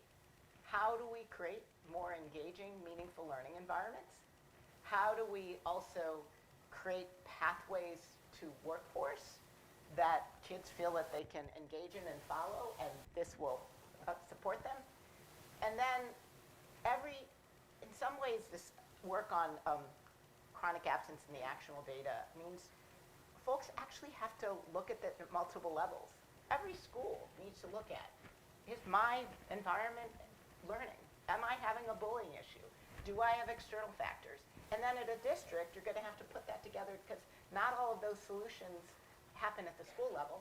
They happen at a district level. Sometimes they happen at a regional level. And some happen at a state level. I think the good news is this is where data and technology should help us. We should be able to aggregate this data along with what we're learning from the voices of kids and families and teachers and community partners, so we can actually see what are the solutions that'll work. Paul, do you want to make a quick comment on that? 30 seconds. If you are Well, I will say this. We believe wholeheartedly that you actually do have to reimagine, in particular, what your high school experience is. And I think in education for far too long now, we have believed that the primary unit of analysis is the school. Not the young person, not the neighborhood, not the city, but the school. And this is why so much of our energy goes into trying to help schools and give schools resources to try and be everything, everywhere, all at once for every kid that is in the building. And that is now, I think, a foolish proposition. We've got to be in a place where we are promoting much greater access to all kinds of engaging curriculum and programming for kids regardless of their school. We've got a center about a mile from here. I mentioned it earlier, cyber health sciences. We have high school kids from 22 different public schools that go there, and they attend more regularly than they do in their own schools. They're getting college credit, they're getting high school credit, they're getting meaningful internships. I mean, this is what we have got to do for our young people who are not simply going to show up in a school that can't give them what they want, because every single school can't do it. So I really think that kind of engagement is beautiful, but we got to change how we think about what school is. I love that. Thank you, Paul. All right, we're going to get to a last question, only a few minutes left here. I'm going to invite each panelist here. We're all in the spirit of really translating data to action all across today. So for each panelist, Ben, maybe I'll start with you. What's one action that you would encourage folks in this room to consider taking when they leave here? Find your local champions and build them up and support them. Because I'll speak to you as somebody who thinks at a statewide level all day, every day. When we go to open a new school-based health center or to think about how a school nurse can better support our community, I can come to them with all of those things I mentioned earlier: funding, structure, technical assistance. It's not going to work without the local champion, and we need a lot more local champions than there are, people working at the state health department. And so we've really started to think about how we can support them and bring them together to cross those same silos that we're trying to cross in the state government, in academia, in medicine, and in education. Thank you, Ben. Hetty. Data, combine data and relationships. Use data to figure out where we have to deepen and invest in extensive relationship building, whether that's between the adults, kids to kids, and adults to kids. Do you mind if I steal yours? Please. This is something I learned from Heidi. Ask the kid that you see, how many days of school have you missed in the last month? Ask them. That's great. I'd say whichever sector you're in, healthcare, find an educator. Educator, find a healthcare early adopter, and look for a 10-minute video by a guy by the name of Russell Ackoff, A-C-K-O-F-F. He's an organizational thinker who described how Bell Labs redesigned all telecommunications, how to really shift the mindset by imagining what is the system we would design if we were starting from scratch. And I think a lot of what we're so stuck by is to get outside of our current frame. It's 10 minutes. I've sent it to a few folks, and it really jarred their thinking. If a blank slate, what would we design together? And then begin the path of moving together. Brilliant. Thank you all so much. Please join me in thanking this incredible panel. Well done, team. And while these folks exit, I am delighted to welcome to the stage our incredible moderator for this day's, organizer for this day's event, Dr. Catherine Falconer. Dr. Falconer is a Harkness Fellow in Health Policy and Practice at the Johns Hopkins Bloomberg School of Public Health, visiting us from the United Kingdom, where she serves as Deputy Director for Health Equity and Inclusion Health, coolest job title, at the UK Health Security Agency. She will lead us in an important and timely conversation exploring how international insights, particularly from the UK, can inform and strengthen our understanding of school attendance patterns and policy responses. Please join me in welcoming Dr. Falconer.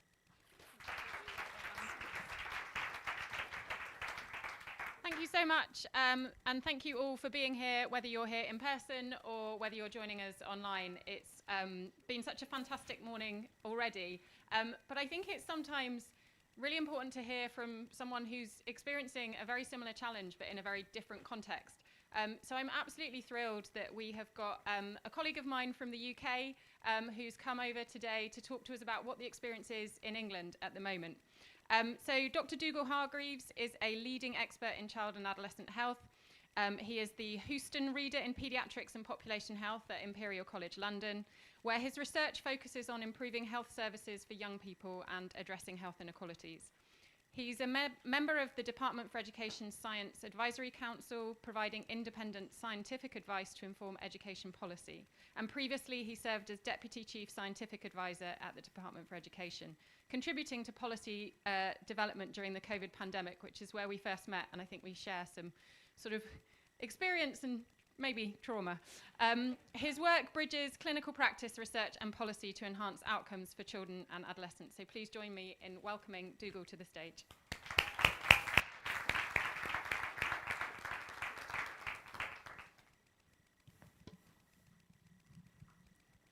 Thank you so much, Catherine, and such a pleasure and privilege to be here. I'm hugely excited, and to see such a kind of a group from such diverse backgrounds is kind of, I think, a real treat coming from the UK, where I think there's perhaps a smaller community of us interested in some of these issues. So I was going to talk today about school absence in England and about some of the recent trends, causes, and responses. To start with two very quick disclaimers. As Catherine said, I previously worked at the Department for Education in our national government system, and very grateful to colleagues at the Department for Education for some help in preparing these slides. But very important to say, I'm not here representing the government. All the views are my own, and they have no responsibility for what I will say. The second disclaimer is to say, going back to that point about different perspectives. So I'm really passionate about the importance of school engagement and school attendance, and I come at it from different perspectives. I come at it as a pediatrician, so I see patients around 1 day a week. I come at it as a researcher, and this is a big focus of our research group. I come at it as a parent, and I'll talk about my eldest son, my 12-year-old, at a point later in the presentation. And I come at it from a national policy perspective. So I hope it goes without saying that the views of young people, children and young people, students themselves, and the views of school teachers are hugely important and absolutely integral to all of these. It's an area that I know less about. I'm not a teacher, I'm not a student or a pupil, so I will focus on them a little bit less in this presentation, but really looking forward to kind of hearing that in the rest of the discussion. So what I wanted to do was to give kind of 3 sections really to this talk. One was just to give an overview of the problem and some very close parallels, I think, to the US situation, as has already come out. The second section, I wanted to talk about some of the links between attendance and some of the who is it, which children are more likely to be missing from school. So that can link to special educational needs, can link to poverty, link to mental health and other factors. And then in the third section, just some very brief illustrative examples of things that are being done across different parts of the system. So obviously, not aiming to give a comprehensive overview, there's a huge amount of work being done in all of these sectors, but aiming to just give some examples of what's being done by and with parents and carers, by and with different parts of the health service, what's being done at national policy level, a little bit at school level, and then a little bit of an attempt to kind of see how we can put it all together. So this is, I won't bore you with details, but just to orientate you very quickly about the UK the education system. So children in England start school a little bit earlier than in the US and some other countries. Typically children start primary school in the September following their 4th birthday. And we have a primary school system which covers you from age 4 to 11, and then a secondary school system which is around 11 to 18. Within the system, so attendance is split between all of these different groups. Parents have a responsibility to make sure their children are in school from the age of 5 to 16. Schools obviously have a responsibility to provide that education, to provide data. Local authority responsibilities have changed and is a little bit complicated, depends on the kind of school, but local authorities also, so local government essentially, has an important role in having oversight and in some cases in sanctions and kind of some of the punitive ends that have already come up. And obviously central government has an important role in providing national strategy. Just a note on terminology, so similarly we talk about authorised and unauthorised absences and exactly some of those tensions that Hedy was bringing up in the previous talk. And I'm going to talk about 3 measures, which is what we typically use in England. The second of those is the one that's come up a lot today, so the proportion of children missing 10% or more of school time. We also look at the overall absence rate, so the percentage of sessions that are missed. And we also talk about severe absence, so that's the proportion missing 50% or more of school. So these are data very similar to kind of some of the trends that Hedy and Paul described, I think. We were typically around, we've always had slightly higher absence rates in secondary compared to primary schools, but some good progress in reducing that pre-COVID. And typically we had fairly steady rates of around 10% of children being persistently absent from school pre-COVID. Then, as I think we all did, obviously a huge jump up. And the question now is, what are we coming back to? And this has come up already in some of the forums. So I think we're kind of seem to be equaling out at a level around 20% of children. So around double what it was pre-COVID. But there's still lots of work going on to see if we can improve that further. When we talk about the severe absence trend, again, we've seen this big increase and are really striking in that secondary school age group, going from less than 1% with severe absence back most of the time pre-COVID, although it was slightly going up, to 3.5% to 4% of children and young people in that secondary school age group currently. This is again adding in, so this is looking at also special schools, so a small proportion of those children and young people with more severe special educational needs will attend a special school, and again, perhaps unsurprising, but a huge challenge that we have much higher rates of persistent absence within those groups. So anyone paying attention will have noticed there's very slight differences between some of the figures in those previous graphs. And I won't go through all these, very happy to share these slides, but just to say there are 3 different ways we measure some of the attendance rates. And for anyone interested, there's lots of good public access education data and absence data available. So where are we up to currently? So currently, this is the latest data, and that's from spring term in 2024-25. Overall absence rate of around 7%, which has come down very slightly, and a persistent absence rate of just above 20%. So that's been fairly steady over recent years. The Department for Education particularly focuses on 3 groups, that groups with special educational needs and disabilities, those from disadvantaged backgrounds and low-income backgrounds, and students with mental health challenges. So I'll briefly go through those and then mention some other groups at the end.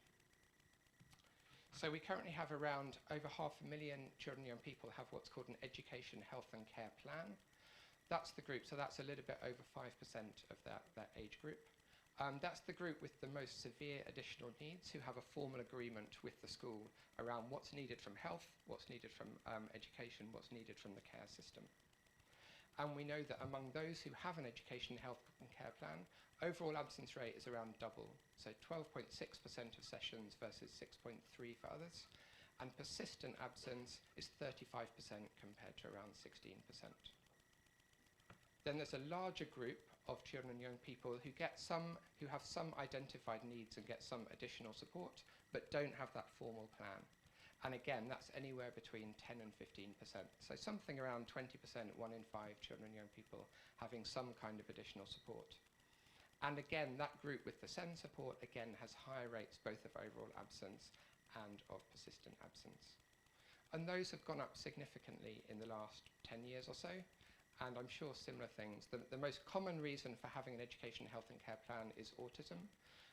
ADHD, also a common cause, and various other neurodisabilities and medical conditions. And perhaps a discussion for another time, the reasons why we've seen those big increase in diagnoses over the last 10, 20 years. So trends in child poverty. So there was a very successful national strategy from around 1997 to around 2010 to reduce child poverty in England. Over the last 10, 15 years, sadly, it has trickled back up again. And again, it's not evenly distributed. So lots of policy discussion at the moment around poverty in children in larger families, so 3 or more children, and lots of discussion around the geographical spread of those children living in poverty. And just as in the US, poverty and ethnicity obviously interact. Both are important, and they also compound and act in intersectional ways. So if we're looking at those, so the measure we use is free school meals, which has somewhat similarities to the SNAP program. These are children who are eligible for free school meals on the basis of family income. And then we see overall absence rates in that group who are eligible for free school meals is around double, so 11% versus around 6%, and persistent absence around 2.5 times, so around 35% compared to 14%. And again, as you can see, that was just to illustrate this is quite a live debate around people being priced out of school, how lack of money can prevent young people from attending school. Lastly, I won't go in detail in all of these, but on the left-hand side, a series of slides looking at trends in the prevalence of diagnosable mental health conditions in different age groups. So we've seen that steady increase in all age groups of children over the past 10 years or so. But on the right-hand side, comparing 2017 and 2023, that really striking rate, particularly in girls and young women, so over 30% in that kind of late adolescent girls. And again, a little bit harder to get such formal details, but estimates of around children with significant mental health problems around 7 times more likely to miss a significant amount of school. And a discussion at the end, I don't know how much that's a common term, the EBSA discussion, emotionally based school avoidance and emotionally based non-attendance at school, has had some traction, particularly in public health community, and getting some common attention on this issue. But I think quite a lot of pushback, certainly from some of the young people we work with, saying that that terminology seems to put the locus of the problem in their emotions, rather than them saying this, they would call it school-based anxiety, putting the locus of the problem within the school environment and the school culture, not purely their reaction to it. So this is kind of some attempt to bring it together from a group called Square Peg, which is an important campaigning group in the UK. They emphasize some of those same risk factors, but they also bring out some really important other ones. So on the right-hand side of the slide, young carers, a huge problem around school attendance among young people who have caring responsibilities for other family members. Also a huge problem with those families who are in contact with the social care system and the ways in which we can get the right support to those groups.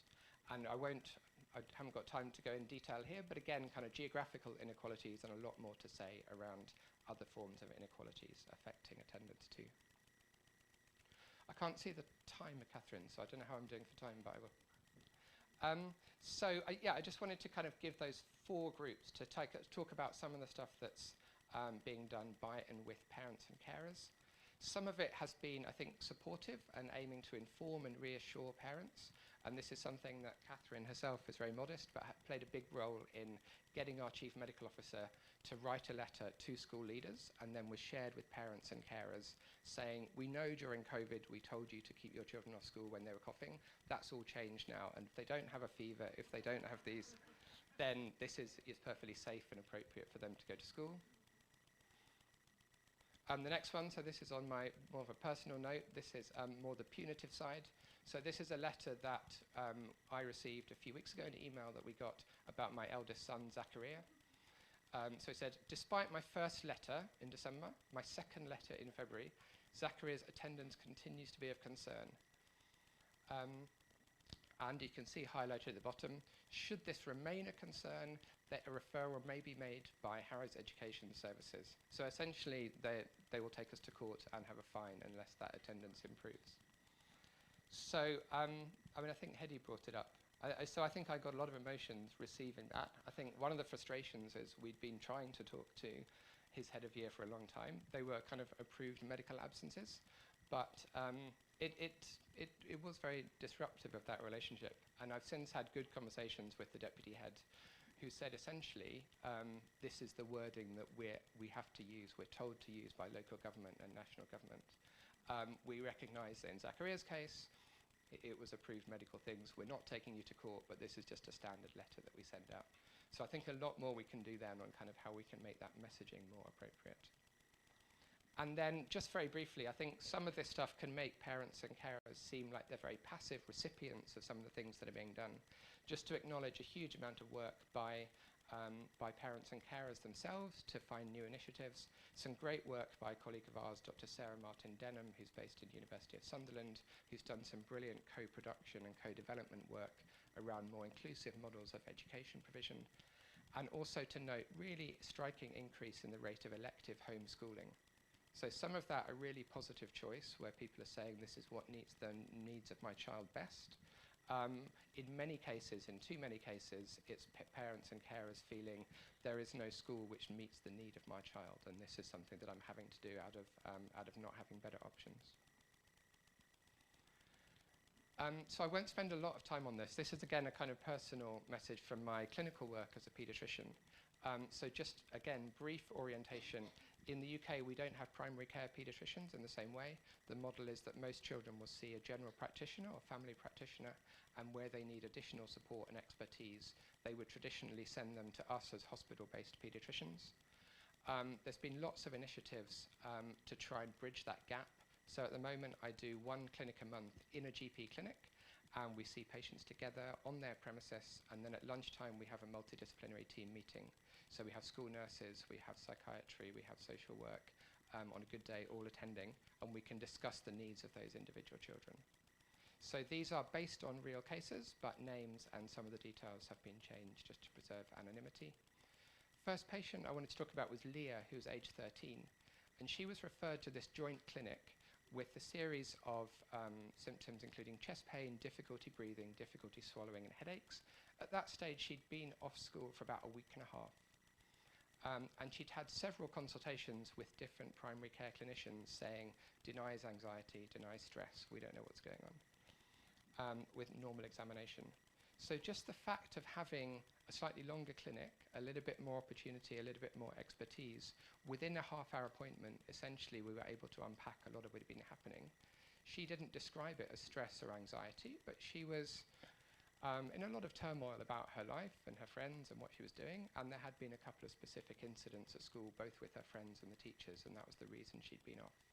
So we were able to do some psychoeducation, we were able to discuss with the school nurse at the lunchtime meeting, and she still had a rocky time with her mental health for the following year, but she went back to school the next day and she stayed at school, and her academic achievements stayed at really high levels.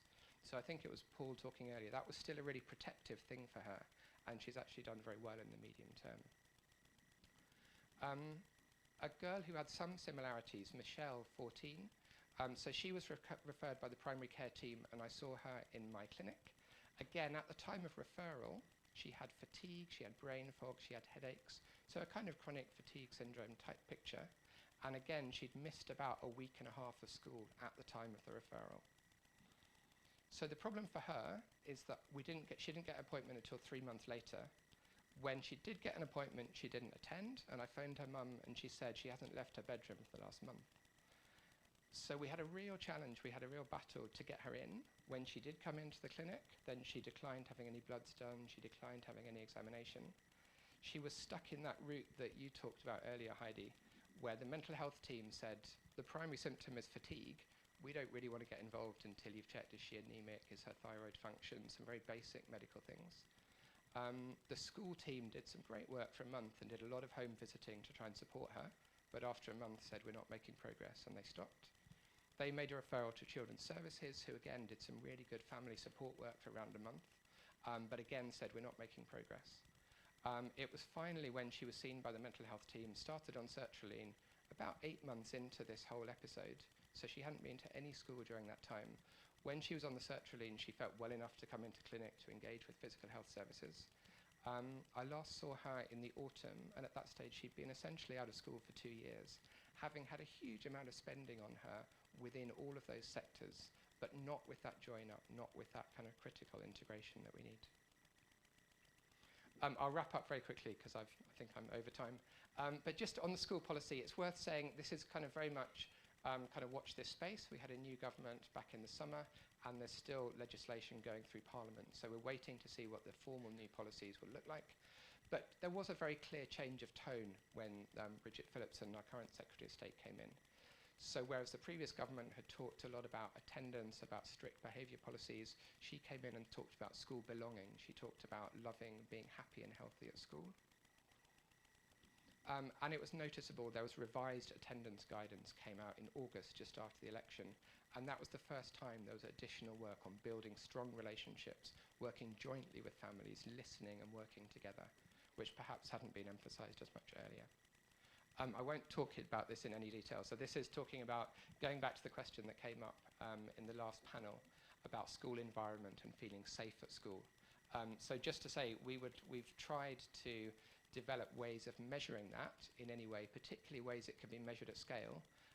If anyone's got better ways of doing that, we would love to speak to you. Similarly, this was an early attempt by one of the postdocs in our team to try and bring together all of some of these factors into some kind of logic model.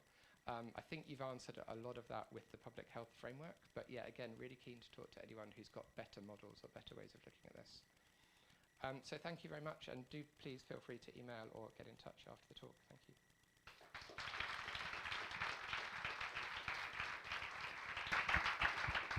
Thank you so much, Dougal. I know the audience both here and at home will have found that absolutely fascinating. And I was going to ask you some questions, but actually looking around the room, I saw a huge amount of engagement, of nodding, of writing down notes. And I think it would be, I can have a conversation with you anytime. I think it would be much more interesting to hear what people in the audience would like to know from you. So hopefully there are some roaming mics finding their way out. And I'd really, if we got any questions, so we've got a question here in the middle. Thanks. Wonderful talk. Thank you for coming across the pond, so to speak, to speak with us. My name is Dr. Marie Ramos. I am a family physician and have worked extensively within community health centers within the United States. And so community settings and these kind of interconnectiveness of children as a marker of community wellness has been very important to me. One of the things that I'm curious to learn about the UK is the utilization and of homeschooling within communities. Very often in the United States, as a layperson looking into the educational sphere, homeschooling is often leveraged by people of higher socioeconomic background that may have nonconformist, whatever we describe that to be, viewpoints, and so they tend to have the means and the support to be able to homeschool their children. I'm curious to know if there are some similarities of demographics within the UK that take advantage of this opportunity, and how do you measure quality of homeschooling for those children? Thank you. It's a great question. So, I mean, I don't have good data on this, but certainly my impression, I don't know if you know more, Catherine. I mean, my impression is before COVID, I think it was a very similar picture. It tended to be people who had the means, both kind of the time and the capacity and resources, to be able to invest time and effort into doing homeschooling. And often it was a very positive choice. They thought that was the right thing for their child. And I think that has continued to some extent. It links to some of the points that came out earlier around young people saying, what's the point of being at school? If I'm at school and there's other people chatting in the class, if I don't think I'm learning anything that I wouldn't learn from, like, we have a BBC bite-sized maths that my son loves, and he says he'll learn as much from watching a kind of a 5-minute video as he will from sitting in his maths class. Whether that's true, I don't know. But so, yeah, I mean, I think there has been, and I think there has been a big change since COVID. I mean, I think certainly, I think most of us who were homeschooling children out of lack of choice during COVID were desperate to get our children back into school because we thought we weren't good at it. I think there was a minority who thought, actually, I'm able to do this, and it seems to suit my child better. I think the group I really worry about, and this is certainly among my patients, but also when we've done, we had a kind of stakeholder workshop around school absence last year. And the big group is those with sometimes diagnosed, but sometimes undiagnosed concerns about autism or ADHD, who are just, it's not the right fit between that individual child and the schools that they're being offered.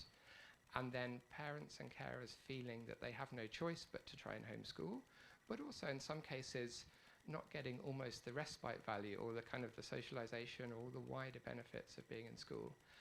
There are some really good parent-carer networks where people try and team up and they can do Zoom lessons in small groups. There's some really good models of kind of bottom-up trying to make it work. But I do think it's a systemic problem that we, I think between health and education and parents, we need to get a better solution to. I think we've got time for one final question, which I think is going to come from another UK voice in the middle here. Thank you so much. Apologies to everyone to have the UK people dominating the conversation. Kat, thank you so much, and Dougal, that was incredible. My name's Mo. I'm a consultant paediatrician from King's College Hospital, and I'm here based in Boston as a Harkness Fellow. My question related to, you've got me reflecting on my clinical practice back in London, and my question relates to the private sector, independent sector, so the children who are educated within that. From your work, what are you seeing? Are they being, is the private sector, are those children and families a major stakeholder group within your work? And what are the differences that you're seeing between the independent sector and the public schooling sector, if so? It's a great question, Mo. I don't have very good answers, I'm afraid. So that the private sector is around 7% of children, I think, are latest figures, of children, young people within the school system are educated in the private system. So they don't feed in. A lot of the data I was showing you was just around state-funded schools, not around that 7%. I mean, I know there are individual private schools doing really interesting work, but I've not seen very much at a kind of systemic level around what the private sector's doing. There's certainly a story around private health services, and the groups often overlap, of course. So whereas, we used to pride ourselves, the NHS was often slow, but did very well in terms of equity compared to other international comparisons. I think we are seeing, for example, ADHD medicine prescribing is now significantly more common in our area among children in more affluent families, and that's because they're able to get a private consultation and get started on medication. But private schools, I don't know, it's worth looking into. Thank you, Dougal. We have unfortunately run out of time, and that brings us to the end of the live stream. So I just want to thank everybody that has joined us online and encourage you to please take part in our survey that you will see on your screen now. For everybody in the room, we are going to go to a break now. I'm sure Dougal will be very popular for more questions at that break. Please go through, enjoy tea, coffee. We will hopefully be able to access the balcony, and we'd like everyone back here at 11:50 for the stars of the show, the youth panel. But please join me in thanking Dougal for his talk today.